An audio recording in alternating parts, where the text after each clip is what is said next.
ધોરણ 7 ગુજરાતી પાઠ 8 સાહેબ બધા જોડાઈ ગયા છે. સ્વાધ્યાય જોઈશું.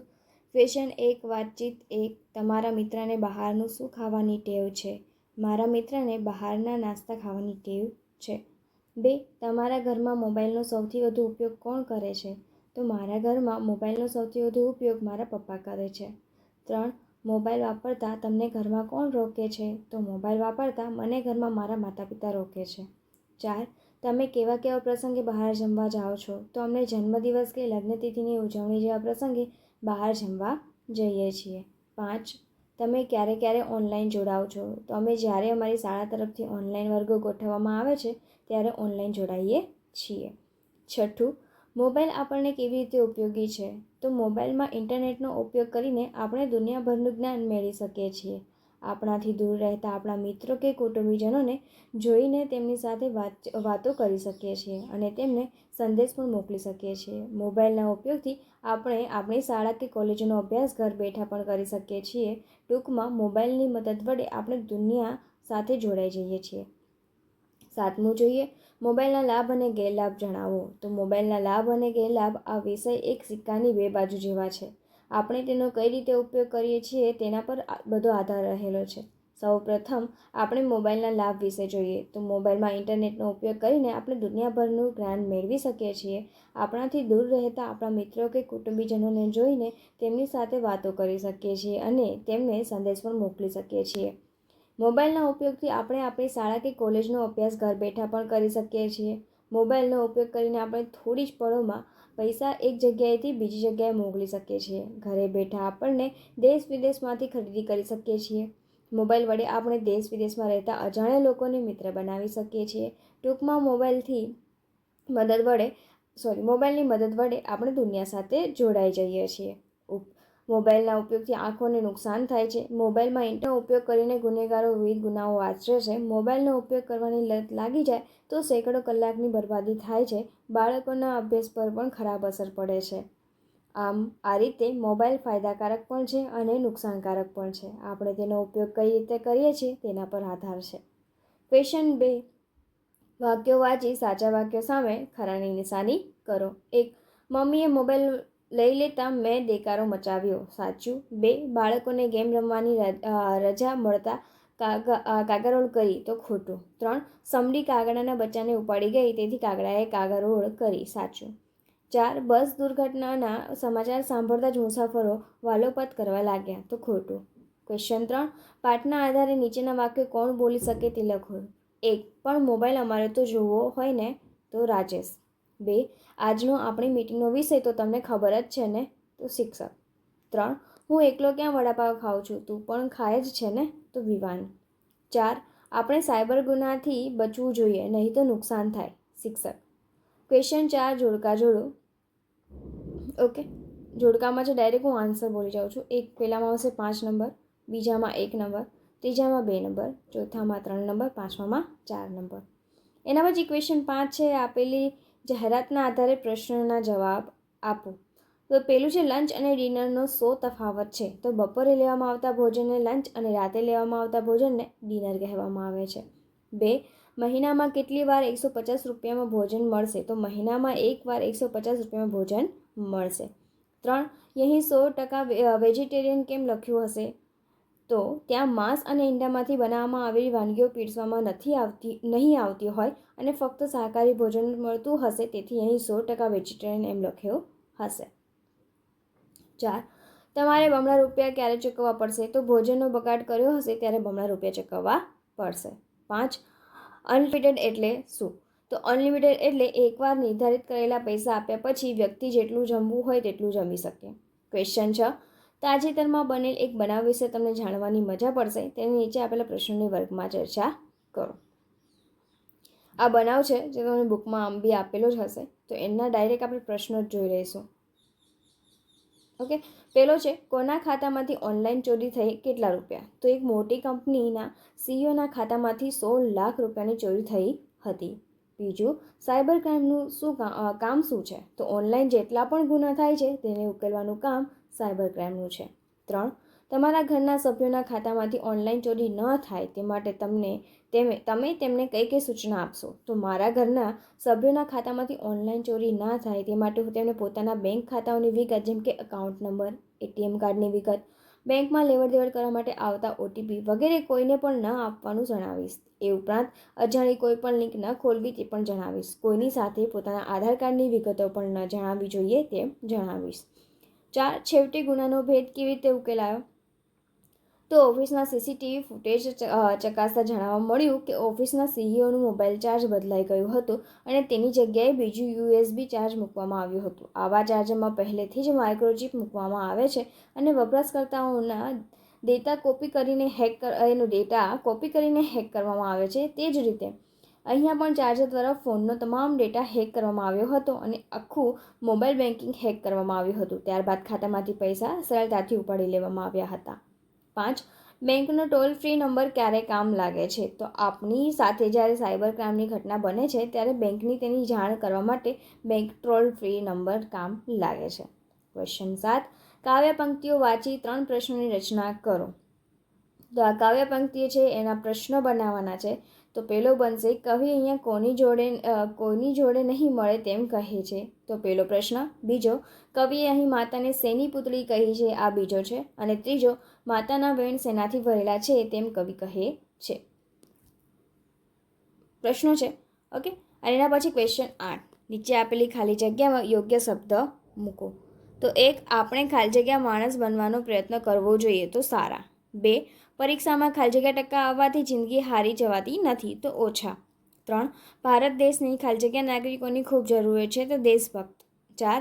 એ જ સફળ થઈ શકે જે ખાલી જગ્યા સામે ટકી શકે અને ચેલેન્જ ઉપાડી શકે. તો સંઘર્ષ. 5. જીવનમાં આવતી મુશ્કેલીઓનો સામનો ખાલી જગ્યા વગર કરવો જોઈએ. તો ગભરાયા વગર. ક્વેશ્ચન 9.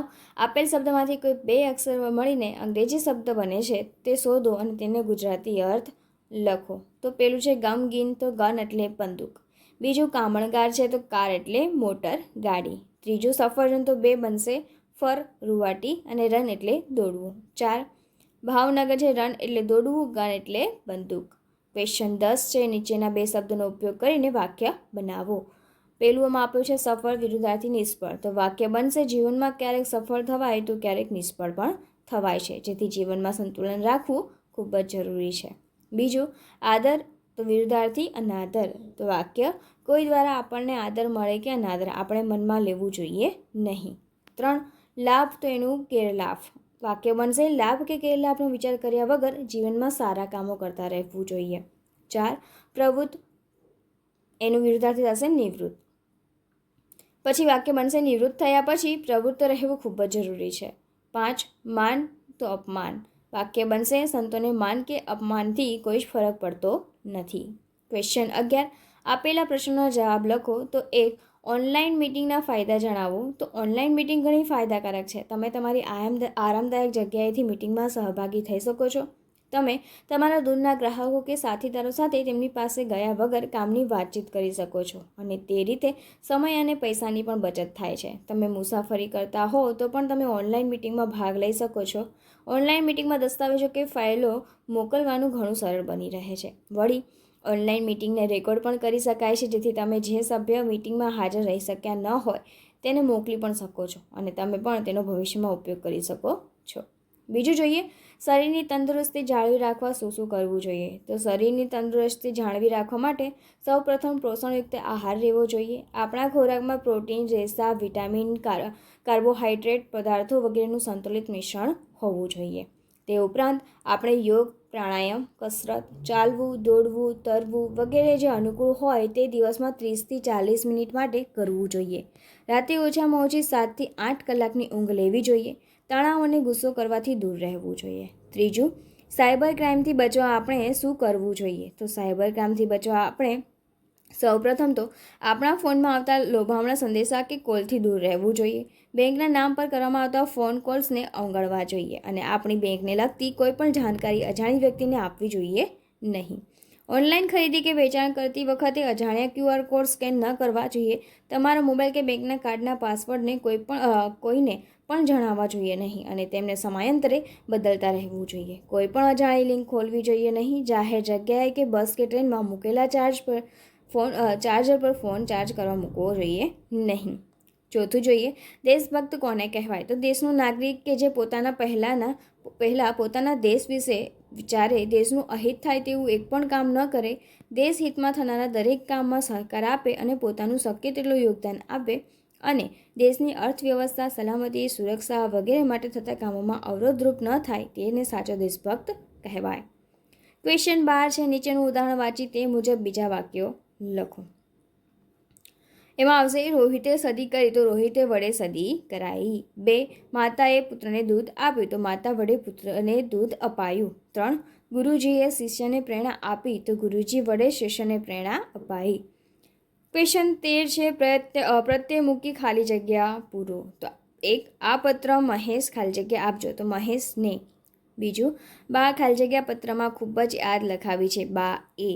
3 મારા ખાલી જગ્યા આ સહન થતું નથી, મારાથી. 4 મીના ખાલી જગ્યાએ મિટિંગમાં હાજરી આપી તો મીના એ. 5 વિદ્યાર્થીઓ ખાલી જગ્યા પ્રવાસમાં લઈ ગયા તો વિદ્યાર્થીઓને પ્રવાસમાં લઈ ગયા. ક્વેશ્ચન 14 જોઈએ, નીચેના વાક્યમાંથી અનુગ શોધીને તેની નીચે લીટી કરો. તો ડાયરેક્ટ બોલું છું, મેં સરસ્વતીને ફૂલ ચઢાવ્યા તો ને. પછી બીજું છે, વિવેકાનંદજીએ અમેરિકનોને મંત્રમુગ્ધ કર્યા તો એ અને ને બંને આવશે. ત્રીજું, ભારતનો ડંકો વિશ્વમાં વાગવા લાગ્યો તો નો અને માં. 4 વિશ્વની શાંતિ આજે મહત્વનો પ્રશ્ન છે તો ની અને નો બંને. 5મું, રવિન્દ્રનાથ ટાગોરને નોબેલ પારિતોષિક મળ્યું હતું તો ને. ક્વેશ્ચન 15 નીચેના વાક્યો વાંચી તેમાં અનુગ વપરાયો છે કે નામયોગી તે જણાવો. પહેલું છે, મનાલીએ વિશ્વને સંગીત શીખવ્યું તે એ અને ને અનુગ છે. બીજું, એ મુસાફરી તો ટ્રેન દ્વારા જ થાય તો દ્વારા નામયોગી. 3 હું દીકરી માટે ઘડિયાળ લાવીશ તો માટે એટલે આવશે નામયોગી. 4 અમે વરસાદમાં ભીંજાયા તો માં આવશે અનુગ. 5 ઝાડ પર વાંદરા હતા પર તો આવશે નામયોગી. ઓકે. ક્વેશ્ચન 16 છે, યોગ્ય નામયોગી મૂકીને વાક્ય લખો. તો પહેલું, શૈલેષ ખાલી જગ્યા વાડી ખાલી જગ્યા એક ઘટાદાર આંબો છે તો શૈલેષની વાડીમાં એક ઘટાદાર આંબો છે. બીજું, બાલદી ખાલી જગ્યા તેને થોડું પાણી તુલસી ખાલી જગ્યા પાયું તો બાલદીમાંથી તેને થોડું પાણી તુલસીને પાયું. ત્રીજું, શહેર ખાલી જગ્યા વિદ્યાર્થીઓ ખાલી જગ્યા સર્કસ ખાલી જગ્યા ખેલ જોયા તો શહેરના વિદ્યાર્થીઓએ સર્કસના ખેલ જોયા. 4 સુરત ખાલી જગ્યા થોડા અંતરે જ પ્રિયંકાબેન ખાલી જગ્યા ગામ આવેલું છે તો સુરતથી થોડા અંતરે જ પ્રિયંકાબેનનું ગામ આવેલું છે. 5 કર્મદીપ ખાલી જગ્યા થેલા ખાલી જગ્યા તેના મિત્ર ખાલી જગ્યા મોબાઈલ છે તો કર્મદીપના થેલામાં તેના મિત્રનો મોબાઈલ છે. ક્વેશ્ચન 17 જોઈએ, યોગ્ય નામ યોગી મૂકી વાક્ય લખો. એમાં છે, તે ઘરમાં ખાટલે બેઠો તો આવશે તે ઘરમાં ખાટલા પર બેઠો. બીજું, ટપાલથી તેમણે પત્ર મોકલ્યો છે તો તેમણે ટપાલ વડે પત્ર મોકલ્યો છે. ત્રીજું, કોયલ સીતાફળીએ બેઠી છે તો કોયલ સીતાફળી પર બેઠી છે. પછી ઓરડામાં વિદ્યાર્થીઓ ભણે છે તો ઓરડાની અંદર વિદ્યાર્થીઓ ભણે છે. ક્વેશ્ચન 18 જોઈએ, આપેલી બાબતોને અંગમુદ્રા અથવા મુખમુદ્રા દ્વારા રજૂ કરો. એ તમને જે સૂચના આપી છે એ જ મુજબ તમારે કરી લેવું છે. ઓકે. આજ સાથે આપણું આ સ્વાધ્યાય અહીંયા પૂરું થાય છે.